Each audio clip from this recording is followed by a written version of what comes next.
Hi everyone, Daniel Car Fix here, and what I'm going to do today to me and my gorgeous wife's 2015 F150, we love this truck, is I'm going to do an oil change or a fluid change on the rear differential. This truck's only got 33,000 miles, so many of you are going to be asking, oh, you don't need to do that until it's 350,000. I get all of you, but I like to change fluids proactively. I mean, I can't really justify. I just want to see how it looks and put some fresh fluid in, because I was not the original owner. I mean, I'm the second owner of this truck, and you never know how well people take care of the first, 20,000 miles of the truck. If they towed a lot of heavy stuff, this truck has a, the max tow package. It's a 355 with the rear axle ratio, with the 3.5 EcoBoost, with the 36 gallon, and with a lot of stuff. And it was a work truck in Canada, so I assume that they've got this tow truck with the max tow package to tow heavy stuff, I assume. Anyway, I got the synthetic rear axle lubricant. This is what it's supposed to go in, the 75-140. Even though the manual recommends the 75W85, what I've read online, by Ford technicians, is that nowadays the most recommended oil for the rear differential is the 75-140.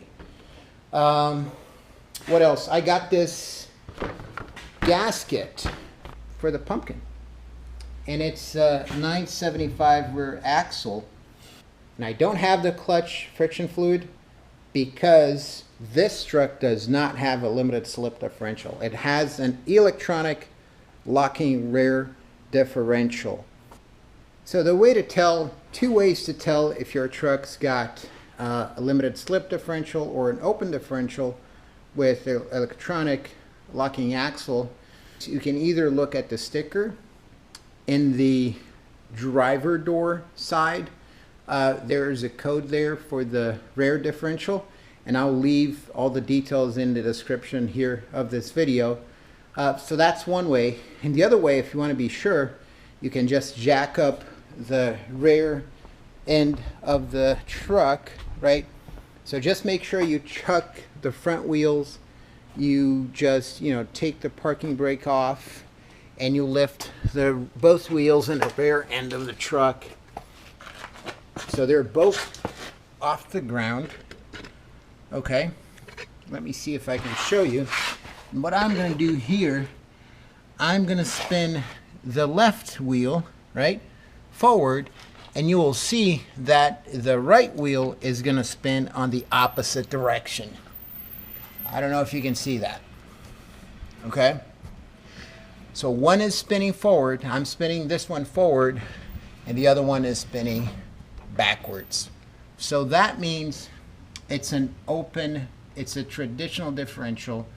And in my truck's case, it also has the electronic locking differential, which is the knob you pull. The 4x4 knob, you just pull it. It locks, both wheels at the rear differential. All of this to say, I don't need the clutch fluid because my rear differential does not have limited slip. All right, so now I'm gonna put the wheels down again, and we're gonna open the differential cover, drain it, clean the mating surfaces.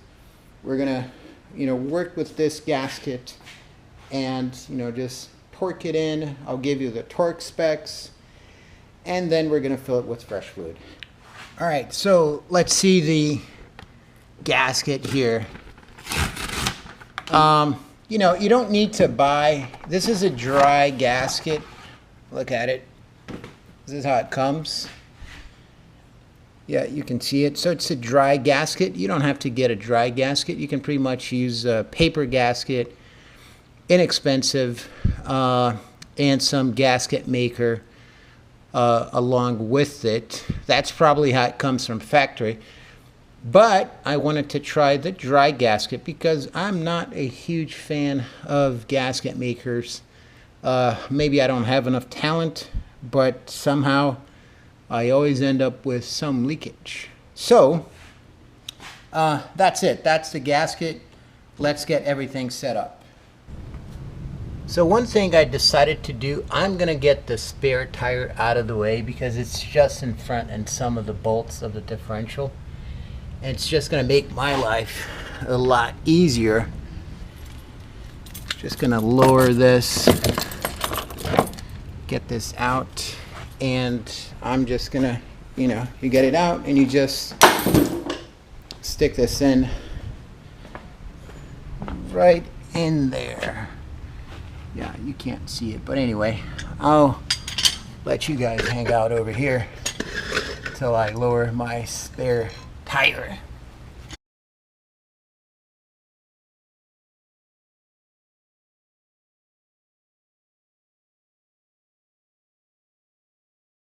So I'm going to start breaking, the bolts loose.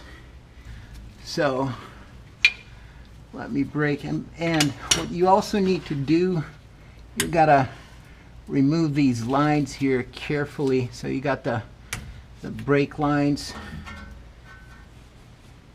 Just get them out of the way. These three. And they're going to be these 3 bolts here. So you just mark them so you know.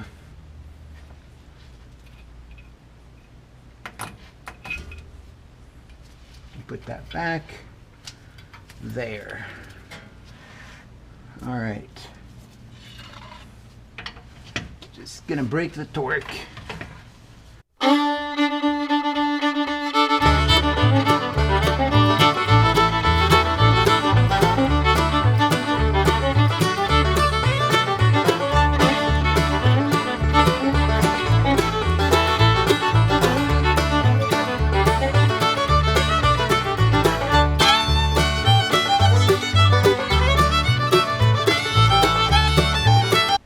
What we need to do is we need to come in with a putty knife.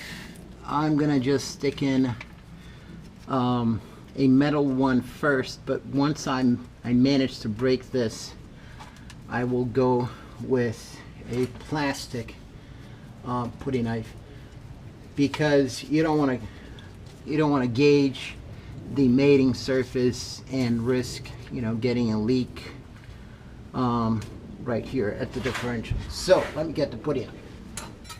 A rubber hammer. So let's see if we can make this work.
Okay. All right. So this is it. That's how it looks like. Yeah, so it's kind of crusty. It's kind of rusty. So we're going to take care of that. We're going to change. We're going to clean everything, and we're going to change out the fluid. Clean the mating surface. Let's get this done. Okay, so now I'm just going to get some brake cleaner and clean the differential cover.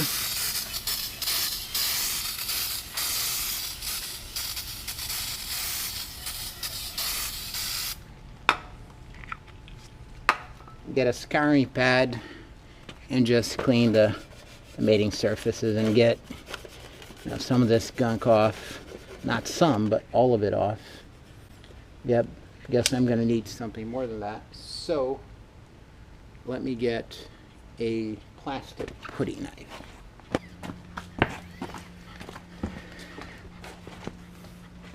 Now we're going to get plastic putty knife and just scrape. As long as it's plastic, you're not going to have any issues. Scrape the old gasket maker out of here.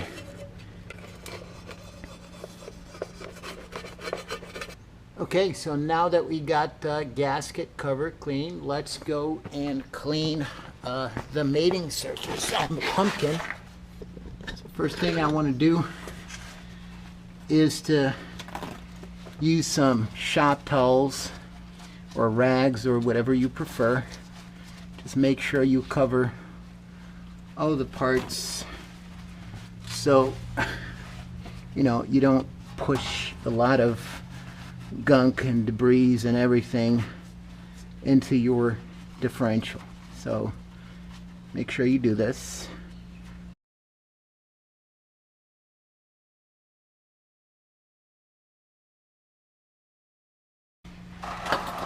So same process here. I'm going to use some spray cleaner to solve that a little bit. Come in with my plastic spatula here. Get as much as I can out, and then come in with the scouring pad.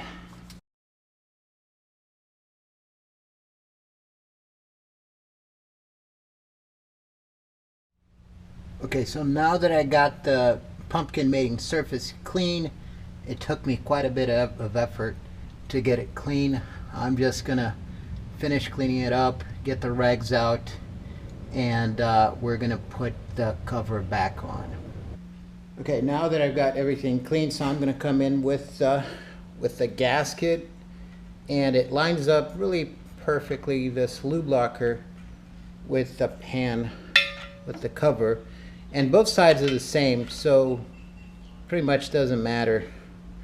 So what I'm gonna do, I'm just gonna come in with a screw like this and just place it in with a couple of screws, and of course I'm going to use medium strength thread locker on the screws.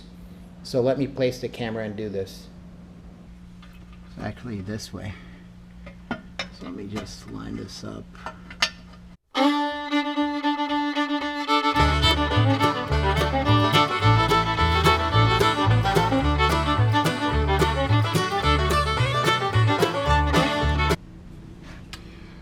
Okay, now that I got all the screws in, what I'm gonna do to torque the cover,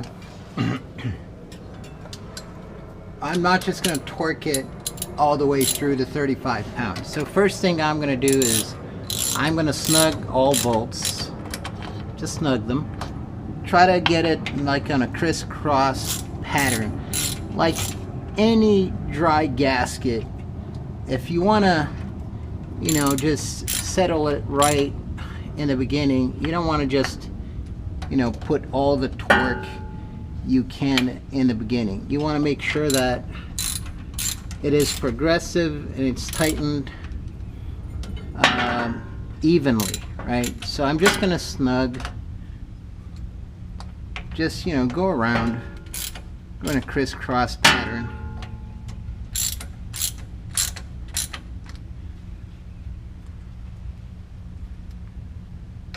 On a crisscross,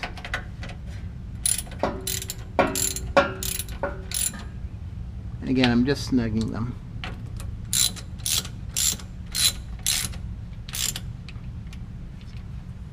Now I'm gonna torque this in a two-step, so it's 35 foot-pounds. So I'm gonna do, because I'm overly cautious, I'm going to do 18 pounds first, and then I'm going to do 35, also in a crisscross pattern. You know, this is the first time I use a dry gasket on the differential cover. So let's take it progressive and let the gasket, you know, seat in evenly and properly.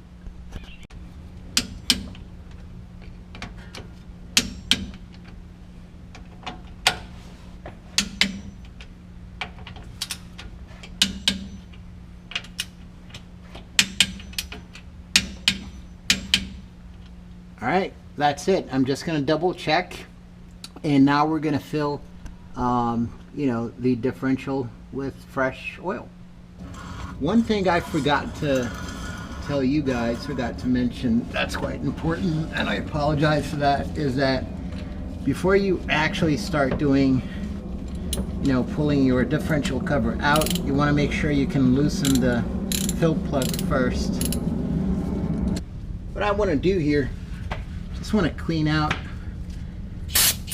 you know, the area a little bit here because it's kind of crusty. Get it out. Hope you guys can see this, because I can't see if you can't see. And so the plug has, it's magnetic.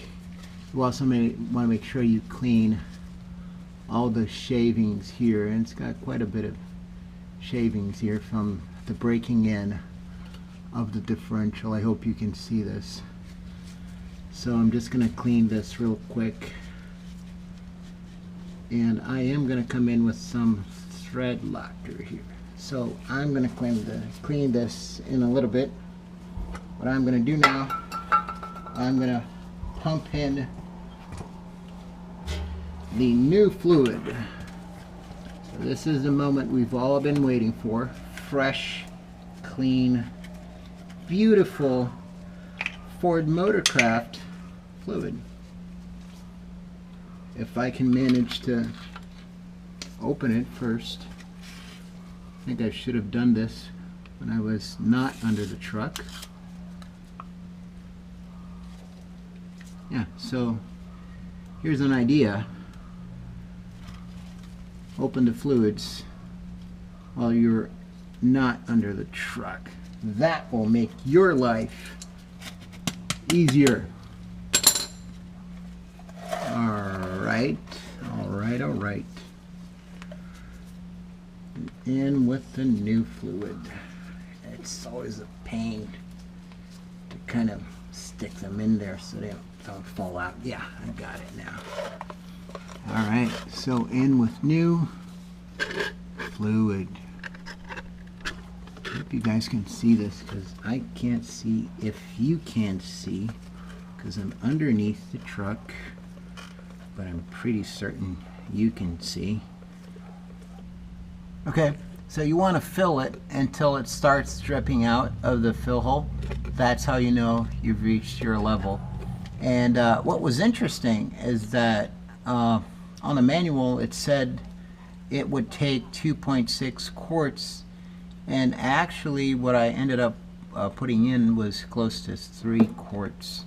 So I don't know, it's because this is a 975 and maybe the manual was referring to the 878.8. I think that's what it is. Not sure. If you know, let me know in the comments. Okay, so I've, went in with the plug, with the thread locker, torqued it to 18 foot-pounds of torque, and that's it. If you like this video, give it a thumbs up, and consider subscribing if you want to see more videos like this. If you don't like it, just put your comments below. Let me know what could I've done better, or maybe if you have any suggestions for future videos. Either way, let me know. Thank you for watching.